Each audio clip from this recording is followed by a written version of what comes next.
Tila trending ngayon sa social media ang kumakalat na larawan nila Sunshine Cruz at Atong Ang. Kung saan ay may naganap daw umano na kasalan sa dalawang ito.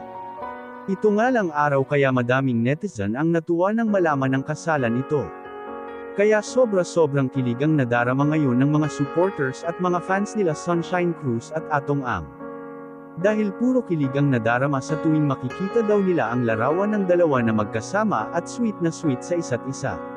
Samantala mainit na pinag-uusapan ngayon sa buong social media ang napabalitang pag-iisang dibdib na naganap sa pagitan nila Sunshine at Atong, na bagamat isa daw ito secret wedding ay hindi daw maiiwasan ng mga entertainment news website na may bahagi ang kanilang nasaksihan.